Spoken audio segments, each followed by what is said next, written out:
पंडित रामप्रसाद बिस्मिल का जन्म 11 जून 1897 को उत्तर प्रदेश में स्थित शाहजहांपुर में हुआ था। रामप्रसाद बिस्मिल ब्रिटिश उपनिवेशवाद के खिलाफ लड़ने वाले सबसे उल्लेखनीय भारतीय क्रांतिकारियों में से एक थे।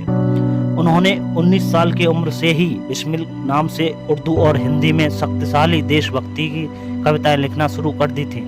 बता दें कि उन्होंने भगत सिंह और चंद्रशेखर आजाद जैसे नेताओं के साथ हिंदुस्तान रिपब्लिकेशन एसोसिएशन का गठन किया और 1918 के मैनपुरी षड्यंत्र और 1925 के काकोरी कांड षड्यंत्र में भाग लिया। काकोरी कांड में भाग लेने वाले मात्र 30 वर्ष की आयु में 19 दिसंबर 1927 को गोरखपुर जेल में वे शहीद हो गए थे। जेल में रहते हुए उन्होंने मेरा रंग दे बसंती चोला और सरफरोशी तमन्ना जैसे भक्ति के गीत लिखे।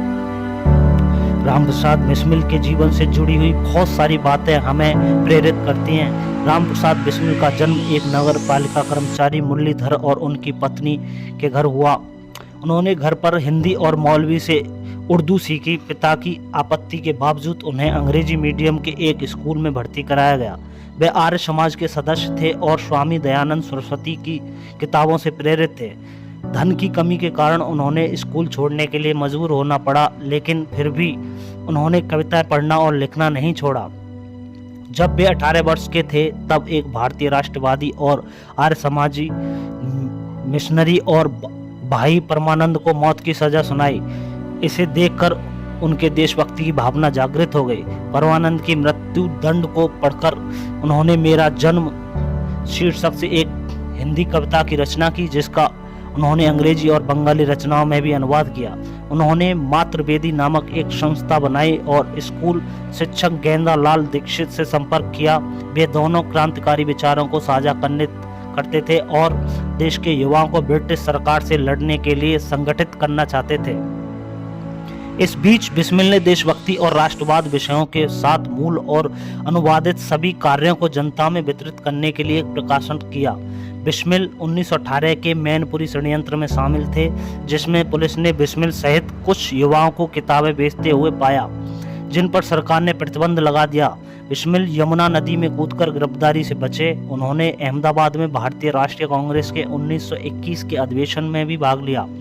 बिस्मिल संचित्रनाथ सान्याल और जादू गोपाल मुखर्जी के साथ हिंदुस्तान रिपब्लिकेशन एसोसिएशन HRA के मुख्य संस्थापकों में से एक थे। संगठन की स्थापना 1924 में हुई थी और उनका संविधान मुख्य रूप से बिस्मिल द्वारा तैयार किया गया। HRA कई पर्चे तैयार किए जो क्रांतिकारी गतिविधियों के माध्यम से लोगों को सरकार से लड़ने के लिए प्रेरित करने की मांग करते थे। बिस्मिल को शायद काकोरी षड्यंत्र मामले के लिए सबसे ज्यादा याद किया जाता है। सरकारी पैसे लेकर ट्रेन लूटने की योजना के पीछे मास्टरमाइंड था। घटना 9 अगस्त 1925 को लखनऊ के पास काकोरी में हुई थी। बिस्मिल ने 9 अन्य क्रांतिकारियों के साथ ट्रेन रोक दी थी। सरकारी खजाने को लूट लिया।